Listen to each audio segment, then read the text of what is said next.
Southwestern family of companies welcomes you to the Action Catalyst. With each episode, our diverse and amazingly accomplished guests share their insights and inspirations to help us ignite our own. So let's invest attention, together, to breathe, to reflect, and refocus, and decisively defeat that voice that we call Mr. Mediocrity. Then let's enjoy moving forward to make a positive difference in our world. Welcome back to the Action Catalyst. This is Adam Outland. We're continuing the discussion we began in episode 417 with our guest, Magnolia founder, best-selling author, and entrepreneur, Chip Gaines. You know, you brought up a couple of things that I jotted down. One is, why you do what you do. And one of the mottos that you guys have carried, I think, since inception was, we believe in home. I love that. I was going to ask a little bit about that in conjunction with how you figured this out. How did you go from all the different experiences you had into knowing that, we believe in home motto and jumping into renovation and construction and design?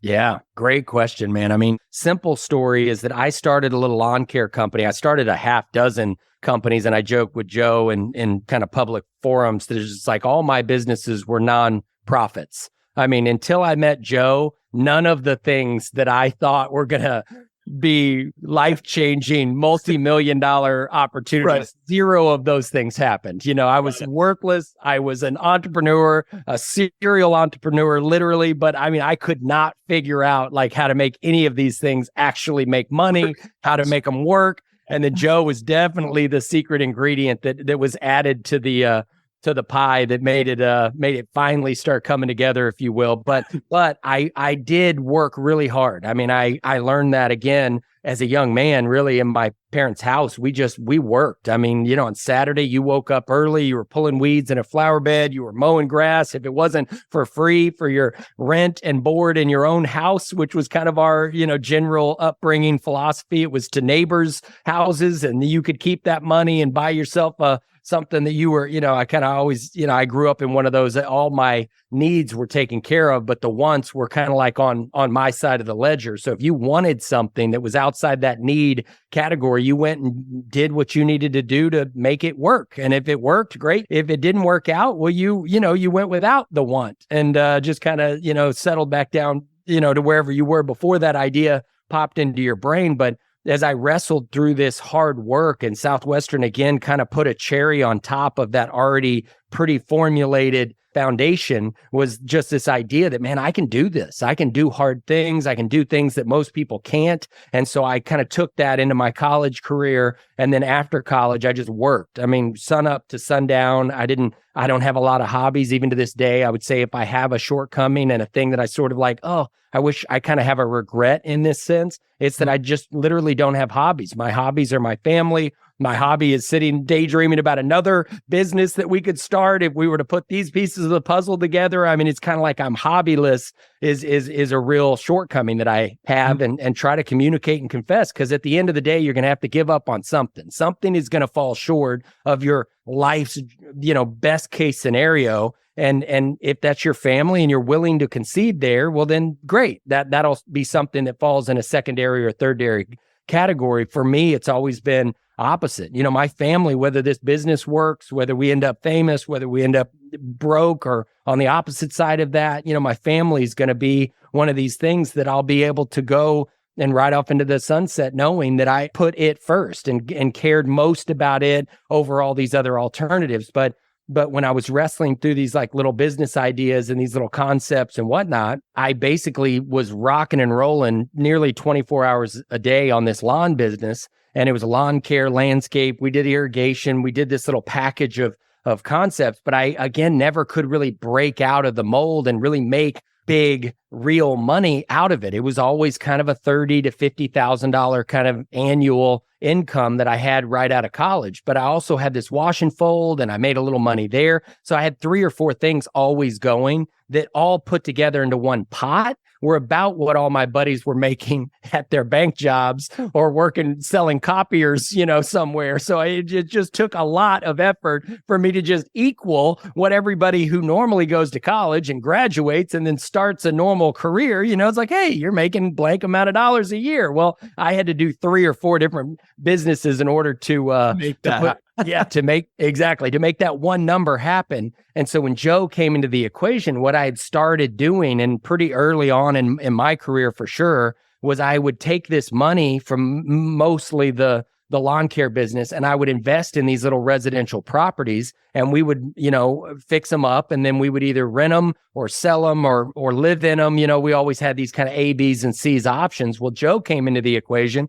She was the secret ingredient, and just the things that she would do in these little spaces really set these units apart. So not only did Baylor students want to rent these units over other units that were available next door and down the street, but then people that wanted to buy houses wanted to buy these units instead of units just down the street. So again, we weren't doing this in a real large scale sense, but I'd probably do about 10 of these a year. And Joe and I both early in our marriage and early in our kind of business relationship, if you will, started realizing how important that space called home is. And then Joe and I both even grew up in real similar environments, in the sense that how comfortable and how safe and how stable we felt in each of our lives growing up, despite the fact we had so many differences and there were so many unique things about Joanna and her family, so many unique things about me and my family. But bottom line, the thing that was not unique and was not uncommon between us is just this vein that our house, our literal home, felt safe and felt like a place where we could express ourselves, felt like a place that we could be open and honest. Our parents were great. Our siblings were great, all of these things. So Joe and I really started sinking in with this idea that and I mean, it's a big giant if, because even as a society, you can realize strategically and statistically that when you get this thing right, this thing called home right, you can build from there, and things are possible that are very difficult if that thing called home is not right. And so for Joe and I, we have landed in this beautiful place now. Again, as I'm nearing 50, she's kind of in her mid 40s. We've just landed in this very beautiful place that our mission, our purpose on planet Earth is really about home. And when you think about restoration and renovating homes, which is obviously where most people were introduced to us through the show Fixer Upper, where we did that practical, very functional thing. But then now, as we've evolved into Joe having a magazine and us having a network and the business that is Waco and Magnolia silos and Magnolia restaurants and Magnolia coffee shops, all the things, we really kind of always bring it back to this place when you're here. We want it to feel like home to you. We want it to feel familiar. We want it to feel safe. We want it to feel encouraging, all of these things that if done right, and that's the $1 million point, is that not everything is great as it relates to home. There's lots of people that think of home as a scary, traumatic place, opposite of the way I recall it, or the way I hope my kids recall their childhood home in that sense. But when you say that that's important to Joe and I do want to land on this exclamation point that it's just like, we really believe that if you can get this thing called home right, the way you build out from there really can change everything, can change the world. I love it. I think if anything, we look back and say it started off with, we believe in home being the household. And you summed it up really well in saying that home has probably expanded a little bit in the sense that you've, changed the landscape of Waco to represent some of those same belief systems and values that you have. I mean, you see your imprint in your community now, and even, larger on a national and global level through your brand and the people that follow that. So, while I don't think that mission's ever changed, it's encompassed more and more important, and you've invited a lot of people into your home. So I love how you shared that.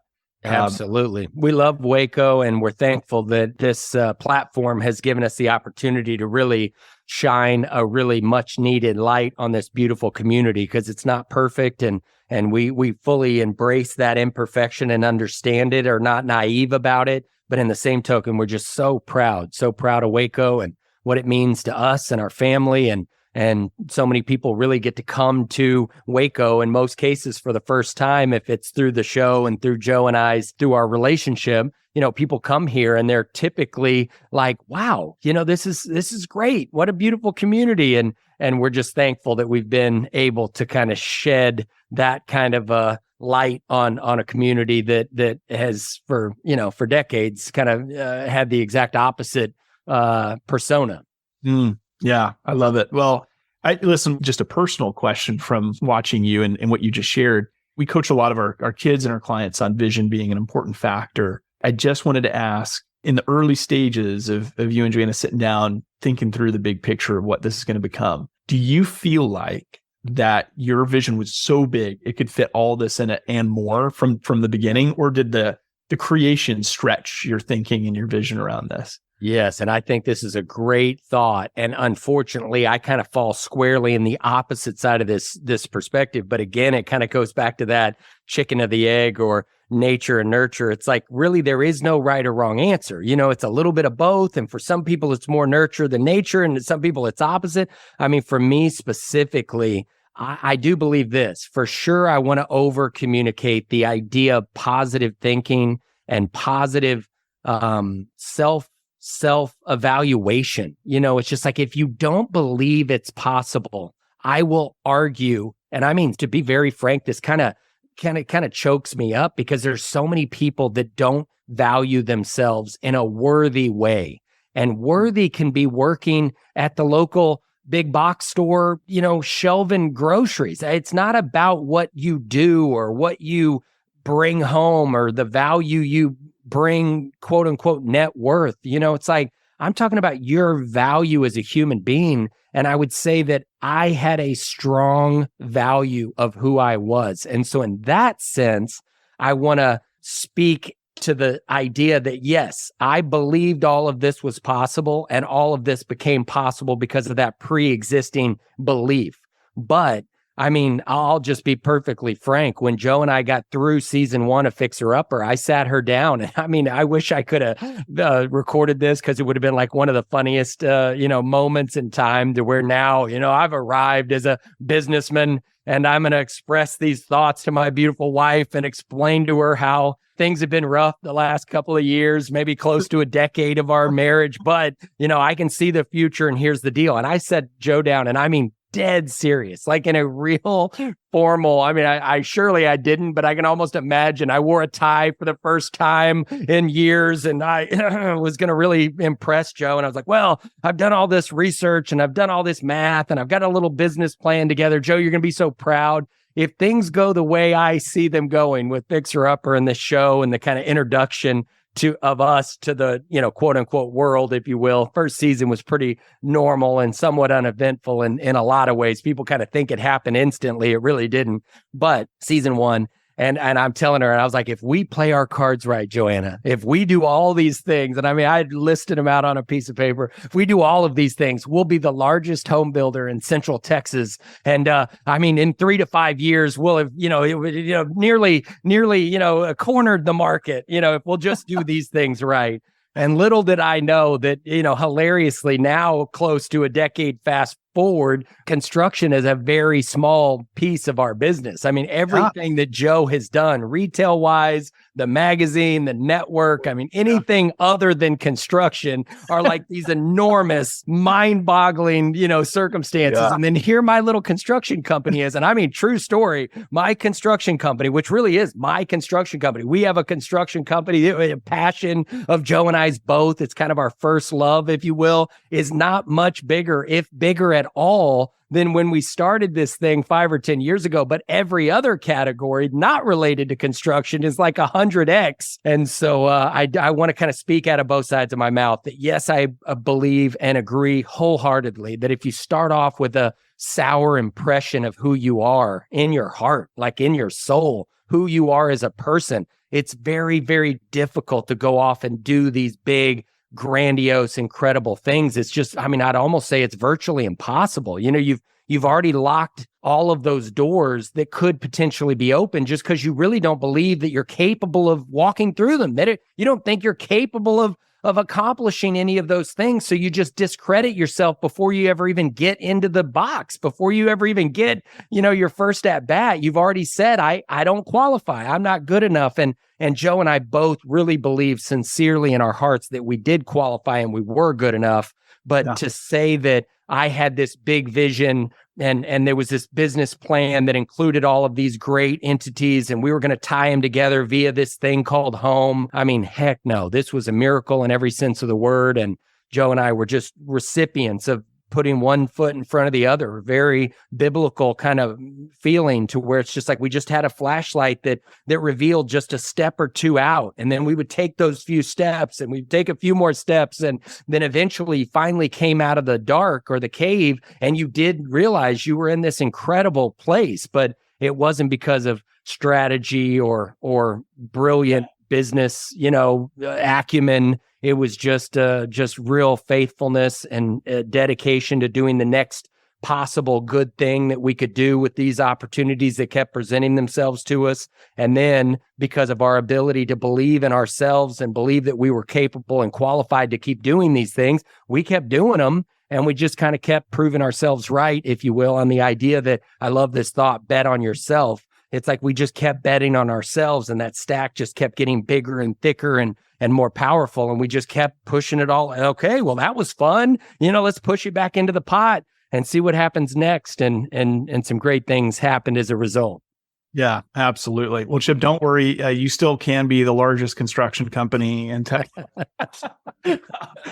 No, it's amazing. You kept open arms and open eyes to opportunity as it presented itself. And yes, you've grown up, but knowing what you know now, I mean, just looking back at 21 Chip Gaines, 21-year-old Baylor graduate, doing his 4 businesses to pull together an income. What advice or what feedback, if you could give that 21-year-old version of yourself, would you just provide, knowing what you know now? Sure. I'm so passionate about this thought because for me and Joe, really, and especially because of my personality, building it up in some positives for sure, because there's so many positives about being a quote unquote salesman or being confident enough to stand up in a lunchroom and do things that most kind of would shy away from naturally. But I would say that because of my self-esteem, and I would argue high self-esteem, and again, kind of in the positive sense, not in the arrogant, egotistical, narcissistic, negative side of this thought, but just the positives that could come from confidence and self-esteem. I would have been a bad person had success had come to me so early. I remember my 30th birthday party. I refer to it as the best day of my life. And Joe's always pretty offended by that, just like, because there's been some great things, obviously 5 beautiful children and a marriage to the love of my life. And then obviously all the circumstances that come with, success and notoriety and all these things. But I still remember this 30th birthday party. My sweet Joe surprised me with this. So I go golfing with a couple buddies, and I hate golf. And I was kind of actually a little mad that it was like, why are we doing this? I don't even like to play golf. And here it is, my birthday, and I'm doing this crappy thing. I don't even want to do this. And then they brought me home from golf, and I basically walked into like this party, and it was in this 800 square foot house. Joe and I could not have been broker. I think we had a kid or 2 at the time. So we were just little bitty infant babies. But I mean, everybody was there. And I remember this party just being this incredible night with old friends and new friends and my wife and family. I mean, all mixed together in this perfect pot. But I remember the next day, my parents were kind of wrapping up and leaving, and they came over and they said, "Hey, Chip, does it hurt your feelings for some of your old friends to come over like that?" And I was almost like taken aback. I was like, "Why would that hurt my feelings, Mom? That was like the best day of my life." What? And she was like, "Well, you had to have noticed that 2 or 3 of those kids that you thought you were going to be at least on par with, if not like their bosses, they all drove up in cars that are as valuable as the house you live in. Like, surely that dawned on you." And I swear to God, it hadn't. And the way my mom said it, I remembered it was kind of this moment. And I joke all the time, if you've seen Austin Powers, in one of the series of Austin Powers, somebody tells him that he's got bad teeth. And his whole life, he didn't realize he had bad teeth because he's from Britain. And obviously, people in Britain have bad teeth. It's kind of like this, superficial kind of stereotypical funny joke. And the rest of the scene, he's kind of covering his teeth up like, "Oh my gosh, I've got bad teeth and nobody's ever told me this." It never dawned on me that the house that Joe and I lived in, that we had invited all these people, some of which were Dallas and Austin and Houston, big, relevant 30-year-old superstars, like I thought I was. I thought I was doing all these things. I had 10 or 15 rental properties. We were flipping a few of these. I was doing this small business and this small business. Mom kind of runs that thought past me. And it was almost like it dawned on me in this pretty sad way. Like, man, I thought And it didn't dawn on me until she said it. And then the next few weeks, I really was processing through this idea. Like, I thought I would have been further in my career by now. And I just want to encourage those of you that are listening, that it's just like, this stuff doesn't typically happen overnight. And for those of us, and not me, but just anybody, the human race, where it happens really early, I think some real very important moments happen in those young people's lives, to where they better figure out what's important to them and quickly, because the success can paint over, real problems, real insecurities that we each have in our own hearts and our souls and our lives. And with Joe and I, all of those insecurities and all those circumstances were really raw. They were really exposed. I was a 30-year-old who was voted most likely to succeed and most likely to be the next president of the United States. And you're literally going, did I peak in high school? Like, was that the most I was ever going to do? Is all these accolades in a yearbook somewhere tucked away in a closet? I mean, I had a real moment as a 30-year-old adult, now with a kid or two on the ground and a young marriage. And so from that point, I just started remembering, just kind of noticing as our career evolved. And I mean, it evolved quickly in a positive way, but then the real estate crash really affected Joe and I, because we had a lot of irons in the fire at exactly the worst time imaginable. Very, very, very little cash and a lot of debt and a lot of projects that we were pushing towards the horizon. And that 08, 09, 2010 kind of crash occurred in our literal backyard. And I mean, it almost bankrupted Joe and I always joke, it's like, I think if we didn't have enough stuff to actually declare bankruptcy, everybody was just like, bro, you're not going to make it. This isn't going to work. A and B are not equaling C. And so it was almost a 2-year period to kind of dig ourselves out of what felt like an enormous crater, an enormous hole. And then all of a sudden, magically, like God knew what he was doing, Fixer Upper came right on the tail end of, I'd say there were 2 years of real hardship, to where Joe and I were literally doing the rice and beans kind of, very frugal, trying to pay off debts, trying to dig ourselves out of what felt like this overwhelming circumstance that we had found ourselves in, but little by little by little. And we got to where I'd say we were kind of at third base, not in the positive sense that we were like, we could see the horizon was beautiful and we were just about there, but I mean, just third base in the sense that we were almost out of this miserable scenario that we had found ourselves in.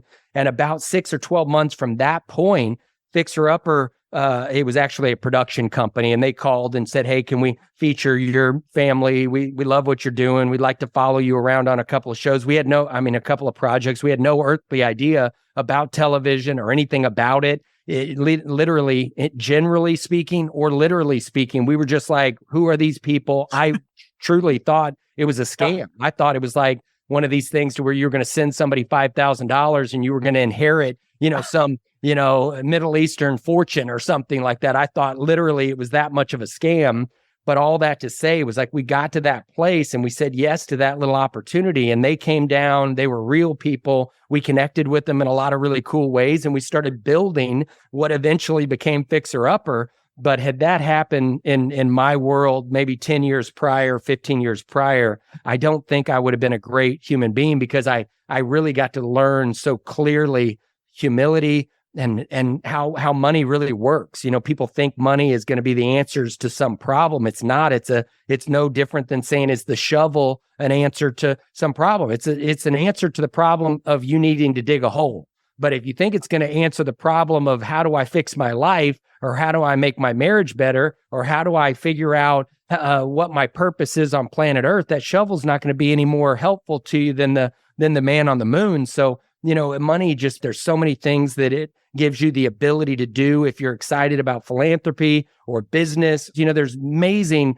ramifications that can come from money, but there's so many negatives that can come from it, that if it's not placed appropriately in your life, and the importance of it is not clearly articulated, it can be such a destructive measure. And so for Joe and I, we're just so thankful that the kind of success and the circumstances happened to us a little bit later in life, because we get to now look up, and just realizing, look, it wasn't about the money. It never was. So the things that motivate me to continue to put one foot in front of the other are always something else. But I guess I would go back to my 20-year-old self and just say, it's not going to happen overnight. And the success that does happen overnight, you don't want it. You don't want that kind of success. You want the kind of success that people are talking about when you're in your 70s and 80s.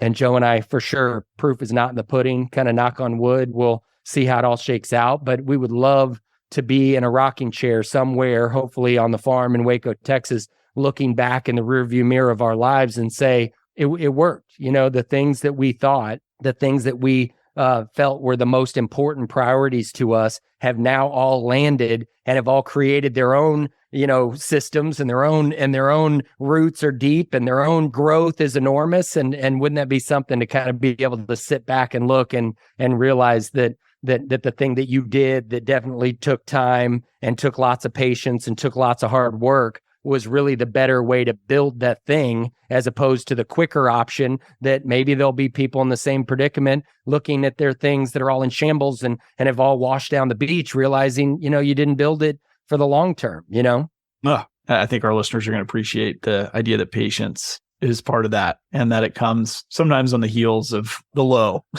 that you got to work. This has been great. Really appreciate how generous you are with your time and some of the wisdom, Chip, and love that we both have the positive PTSD experience of having knocked on some doors and gotten rejected 3,000 times. So it led us to that next yes. It was the 3001. That was the important one, wasn't it? Yeah, I tell you what. Well, Chip, hopefully we get to do this again in the future. I wish your family the best and what you guys are building. Awesome, Adam. Thank you for having me, man. That was fun. That was cool. If you enjoy this podcast, please make sure to subscribe. And to stay updated on everything that the Action Catalyst is up to, make sure to follow us on Facebook and Instagram at Action Catalyst Podcast and on Twitter at Catalyst_Action. And thanks for listening.